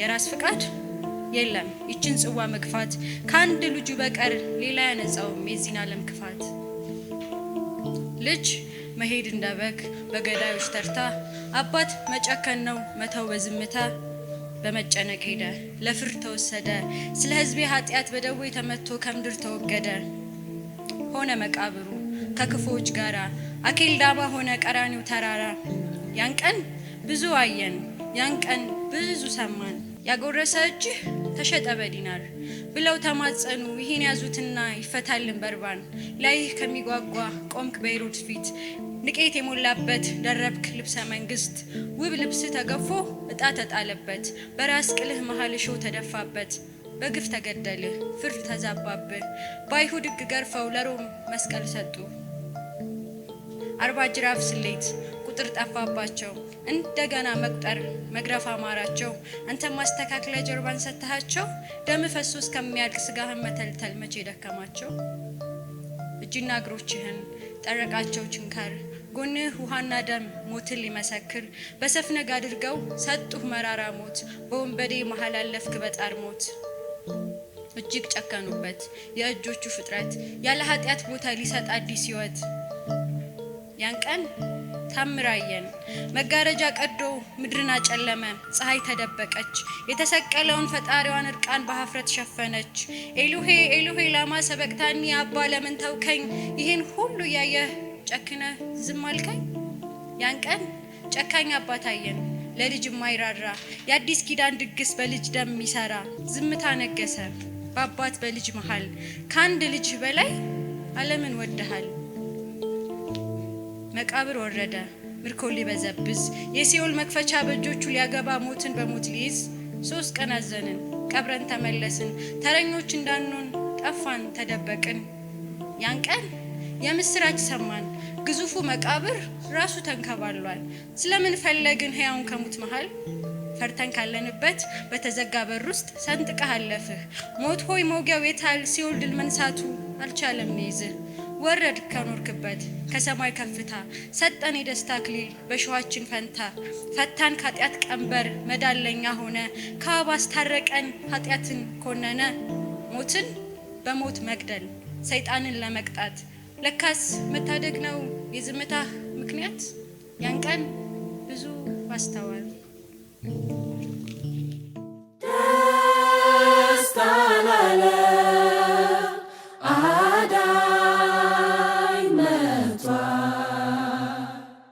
በመወለዱ 2000 ዓመታት ኋሊት ሲቆጠሩ ያን አባቶቻችን ሕግ ያልተሰጣቸው አህዛብ ነበሩ ዞር ዞር ብለው ፍጥረታትን አይተው አምላክ አለ አይሉ ተፈጥሮን ተረድተው ጭፍን ያለ ህይወት ፍጹም ብርሃን አልባ እንደዚች ምድር ገዥ ልብ የተገነባ ተስፋ የሌለበት ሁሉም በፈቃዱ ወዶ የሚኖርበት በማይረባ አይምሮ ድቅድቅ ጥልቅ ያሉበት በእጅ የተሰሩ ምስሎች ሲመለኩ ህሊና ተቀብሮ በኃጢአት ሲመኩ ሺህ ዘመናት ሆነ ጌታን እያስከፉ እግዚአብሔርም አየ ከመንበሩ ከላይ በኃጢአት በሽታ ዓለም ስትሰቃይ እሱ ቅዱስ አምላክ ኃጢአት የማያውቀው በመልኩ የፈጠረው ሲሆን እንዳላለው በጣም በማዘኑ መፍትሄ አሰበ በድንግል ማዕፀን አንድያ የሆነውን ልጁን አቀረበ ሰውነትን እስኪያይ ባዶ አደረገው። የባሪያ መልክ ሰጥቶ እኛን ለመታደግ በእኛ ዘንድ አኖረው። ኢየሱስም ታዞ ሰው ሆኖ ወረደ። በማርያም ሆድ አድሮ በበጎች ማደሪያ ግርግም ተወለደ። ያን ጊዜ ሆነ ለሰይጣንም መርዶ የእግዚአብሔር እርቅ ኪዳን ኢየሱስ ተወልዶ። ያን ጊዜ ሆነ ለሰይጣንም መርዶ የእግዚአብሔር እርቅ ኪዳን ኢየሱስ ተወልዶ። ደስታ በሰማያት በምድርም ሐሴት አምላክ ሰው ሆነልን ሊያድነን ከጥፋት። ሰባ ሰገል ሄደው ኢየሱስን አዩ፣ አስታራቂ ጌታን በግርግም አገኙ። ያቺ ጌታ ክርስቶስ የተወለደባት የዓለም ሕዝብ ድነት የተጀመረባት ልክ እንደ ጠዋቷ ብርሃን የነበረች በአብም በወልድም ልብ የተናፈቀች በውልደቱ ጅምር እድገቱም ቀጥሎ ባኗኗሩ ሁሉ ጽድቅን አስተምሮ ለታመሙ ፈውስ ምግብ ለራባቸው ለሞቱት ትንሣኤ እረኛው ነላቸው። እኛን ለመታደግ ብዙ ሆነ፣ በብዙ ግርፋት መተፋት አለፈ። ሲሰድቡት ዝም አለ፣ መልስን አልመለሰ። በመከራ ሁሉ እኛን እያሰበ ኢየሱስ ታገሰ። በዛም ሳያበቃ በመስቀል ሆነልን፣ የሁሉን ሰው ኃጢአት በራሱ ላይ አርጎ ምልጃን ጠየቀልን። ኃጢአት በማያውቀው በኢየሱስ ቤዛነት በሞቱ ትንሣኤ ሆነ ዳግም ሕይወት። ስለዚህ ይቺ ቀን የቤዛችን ልደት የመዋጀት ተግባር የተጀመረበት የእግዚአብሔር ልጅነት ለኛ የተሰጠበት ይቺ ልዩ ቀን ነች ኢየሱስ ክርስቶስ የተወለደበት። ይቺ ልዩ ቀን ነች ኢየሱስ ክርስቶስ የተወለደበት። ደስታ ለዓለም አዳኝ መጥቷል። ሊያላቀኝ የሚሞክር ላይነሳ ይመታ፣ ወንዝ ዳር እንዳለች ሾላ ያለምልመኝ፣ በጋ ሳይል ክረምት እያፈራው ይውለኝ። ባንተ ደስ ይበለኝ በሕግ ልጽናና፣ ይሄ ፍላጎቴ ህልሜ ነው ልመና። ባለቀ ሰዓት ላይ ያላቃችሁን መባል እንዳለ አለና፣ ወንድም እህት እናት ልሁንልህ፣ ፍቃድን ፈጽሜ እንዳልከው ሆኜልህ። ጌታ ጌታ ብሎ ልቤ ጌታ ያርግ፣ በአንደበት አንግሶ ተግባር ላይ አውርድ። እኔ አለቱ ይሻለኛል አንተውን መሰረቴ፣ ንፋስ የመጣ ቀን እንዳይጠፋ ቤቴ፣ ጎርፉ እንዳይወስደው ተበትኖ እንዳይቀር፣ ቃል በልቤ ውስጥ ላይጠፋ ይዋቀር። ልክ እንደ ዳዊት ልቤ ውስጥ ይሰወር፣ በአንገቴ ታሰር ለእግሬ እንዳልቦ፣ ለእግሬ መብራት ይሁን ልቤን ይስራ ጠርቦ። ጠዋት መስታወት ውስጥ ያየሁትን መልኬን ዘንግቼ እንዳዋልኩኝ፣ የጠዋት ምክርህን የማለዳ ስንቁን ዘንግቼ እንዳልገኝ። ሕግ ተድላዬ ይሁን ምቾት ማረፊያዬ፣ በሕይወት ምኖርባት ድጋፌ ጥላዬ። ከወርቅና ከብር ያፍ ቃል ይሻለኝ፣ ከምጠላው ርቆ ከምትወደው ያቅርበኝ። ሕግ ትዝታዬ ትናንትና ይሁነኝ፣ ስንቄ የሚይዘው ዛሬን አኗኑሮ ነገን የሚያስገኝ። ሕግን ያጣውለታ ሳልጠብቅ ከቀረው፣ ወርጄ ልቀመጥ ራሴን ልውቀሰው። የውሃ ፈሳሽ ካይኔ ይፍሰስ ፊት ተደፍቼ በይቅርታ ልመለስ። ብቻ አፌ መስክሮልህ ሕይወቴ እንዳይክድ፣ አንደበቴ አክብሮ ተግባር ላይ ሲመጣ፣ እጄ በላይ ላይ ድንጋይ ከጫነብህ። ታዲያ ምኑን ኖር ነው ምኑን ተመላለስ፣ አተረፍን ብለን ላናገኘው ከሰር። እንደ ሬካባውያን ያልከንን ካልሰማን፣ መንገድ ተሳሳትን በቃ ውሃ በላን።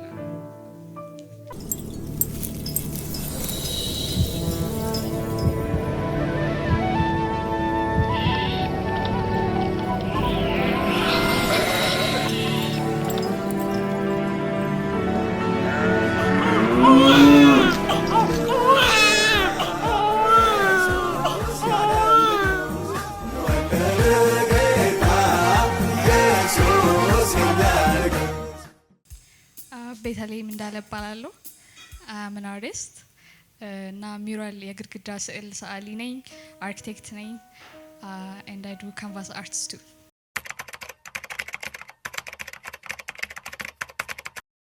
እሺ የዛሬው ስዕል ቲም የነበረው በመወለዱ ያገኘነው ነገር ምንድነው በሚል ርዕስ ነው። ከዛ እኔ እንትን ያደረኩት ታይትል ያደረኩት ኢሳይያስ 9:2 ላይ ያለውን ቃል ነው። በጨለማ የሄደ ሕዝብ ታላቅ ብርሃን አየ የሚለውን ቃል ነውና የክርስቶስ መወለድ ለኛ ብርሃን ይሆነልን። እሺ ላይቭ አርት ሰራ ዛሬ መጀመሪያዬ ነው። it was exciting በጣም ጓጉቼ የነበረ የመጣሁት እና it took longer than I expected እና ደስ ብሎኛል ይሄንን እድል ስላገኘው እና yeah it was a good experience.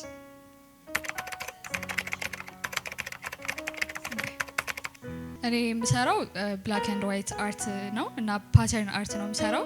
ሶ ዛሬም ለመግለጽ የሞከርኩት ይህንን ብርሃን የመጣልንን ብርሃን ለመግለጽ የሞከርኩት በላይንስ በፓተርንስ እና ይሄ ከጨለማ ወደ ብርሃን ስለመውጣት በሚለው ርዕስ እሱን ኤክስፕሌን ለማድረግ ነው የሞከርኩት በአርት።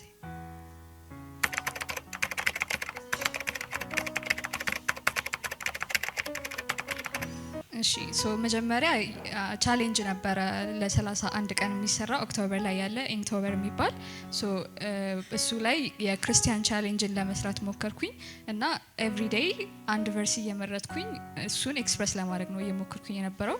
በዚህ መልኩ ደግሞ የእግዚአብሔርን ሀሳብ መግለጽ ወይም እኔ የተረዳሁትን ነገር ለሰዎች ደግሞ ለማሳየት ስፒኪንግ ላይ ጎበዝ አይደለሁም ግን በአርቴ መግለጽ እችላለሁ ያንን ብዬ ስላሰብኩኝ ሶ አይ ዋዝ ትራይንግ ቱ ኤክስፕረስ እሱን ከዛ ነው የተጀመረው እንደዚህ አይነቱ አይዲያ ይሄ ስፒሪቹዋል የሆነ ነገርን ኤክስፕረስ ማድረግ ጀመርኩት ከዛ በኋላ ነው።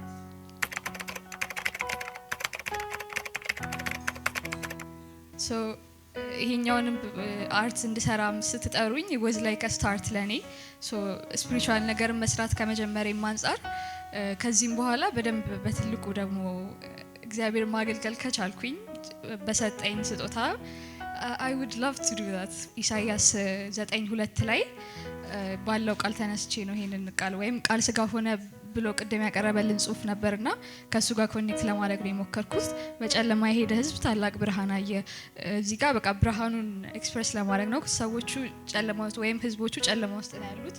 ከዛ ብርሃኑን እያዩ ነውና ብርሃን እንደሆነላቸው ክርስቶስ መወለዱ ብርሃን ይሁን ያለው ቃል መጥቶ ከኛ ጋር መኖሩ he's among us. The light is no longer far, it's near. ያኛውን ብስራት ለመናገር ነው። ስለዚህ መወለዱ እሱ መምጣቱና ብርሃን መሆኑን ለማሳየት ነው የሞከርኩት። I think it's expressed well.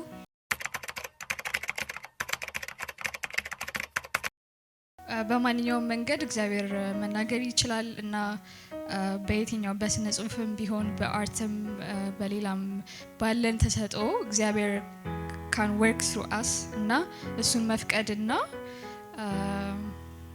doing it no matter what እሱ ነው I think ለኔ ኢንስፒሬሽን የሆነ so I think that's it. ስለዚህ ይህንን ስዕል በጨለማ ላሉ ተስፋ በመቁረጥ ስላሉ ክርስቶስ ብርሃን እንደሆነ ብርሃን ሆኖ እንደመጣ ተስፋቸው ክርስቶስ እንዲሆን ዴዲኬት ማድረግ ፈልጋለሁ። አመሰግናለሁ።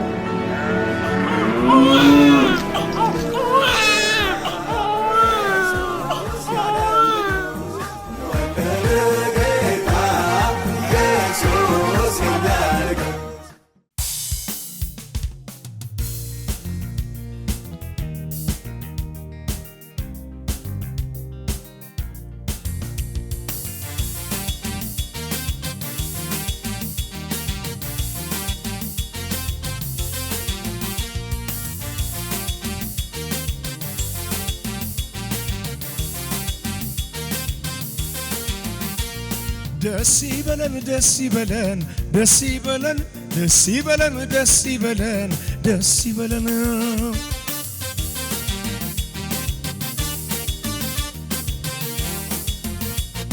ደስ ይበለን ደስ ይበለን ደስ ይበለን ደስ ይበለን ደስ ይበለን ደስ ይበለን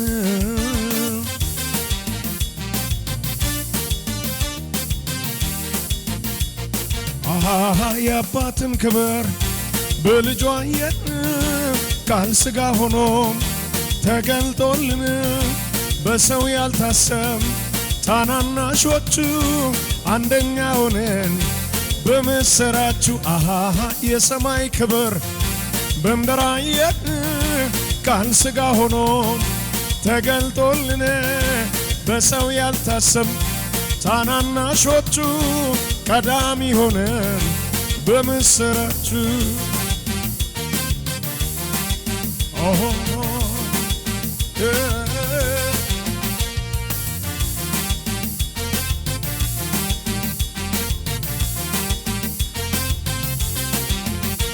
በጨለማ ላሉ በሞት ጥላ ምድር ብርሃን በራላቸው ተሰበረ ቀንበር ምርኮ እንዳገኘ ሰው ነዶም እንዳቀፈ አዘናቸው ሁሉ እንደ ውሃ አለፈ። ደስ ይበለን ደስ ይበለን ደስ ይበለን ደስ ይበለን ደስ ይበለን ደስ ይበለን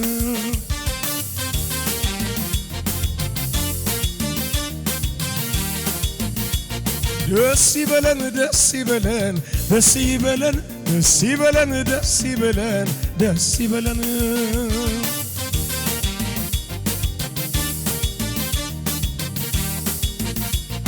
አሃሃ በምድረ በዳ መሃል ላለነው ፍቅርና ደስታ ለተጠማነው ሰማይ ተቀዶ ተባልና አትፍሩ ድምፁን ሰማነው ከላይ ከክብሩ በምድረ በዳ መሃል ላለነው ፍቅርና ደስታ ለተጠማነው ሰማይ ተከፍቶ ተባልና አትፍሩ ተገለጠልን ከላይ ከክብሩ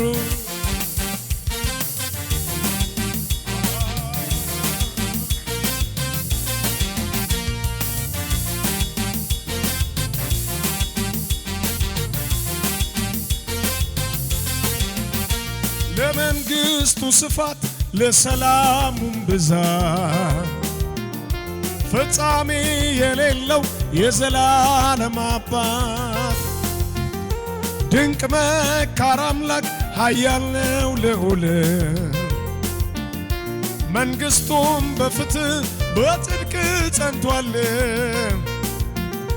ከግዛት ከስልጣን ከኃይል ከጌትነት ከሁሉም በላይ ነው ሁሉን ባስገዛል ሙታን የነበርነው ሕያዋን አረገን በምሕረቱ ብዛት በጸጋው ታደገን ደስ ይበለን ደስ ይበለን ደስ ይበለን ደስ ይበለን ደስ ይበለን ደስ ይበለን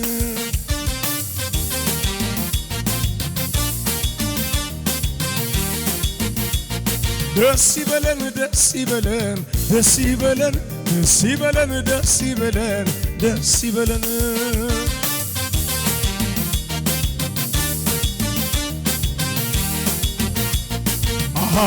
ካቤል በሚልቅ በመርጨቱ ደም ስርየት አገኘን ለዘለዓለም ያላንዳች ከልካይ ክብሩ ባለበት መቅደሱ ገባን ልንዘምርለት ካቤል በሚልቅ በተረጨው ደም ይቅርታ አገኘን ለዘለዓለም ያላንዳች ከልካይ አባት ካለበት መቅደሱ ገባን ልንዘምርለት አባት አገኘን የሚራራልን የሞትን መውጊያ ሰባበረልን ዶሴው ተቃጥሏል የከሳሻችን በአብ ቀኝ ሆነ መሰወሪያችን ወዳጅ አገኘን የሚደርስልን የሞትን ድግስ ገለበጠልን ክሱ ፈረሰ የከሳሻችን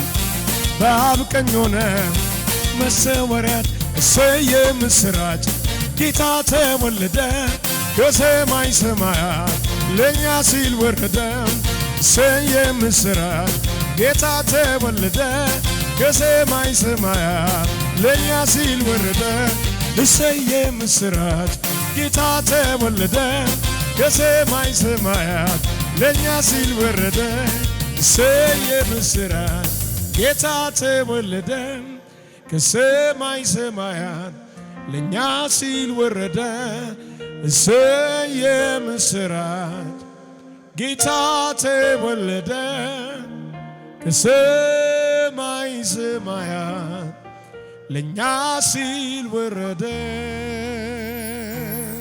የምስራች ኢየሱስ ተወልዷል።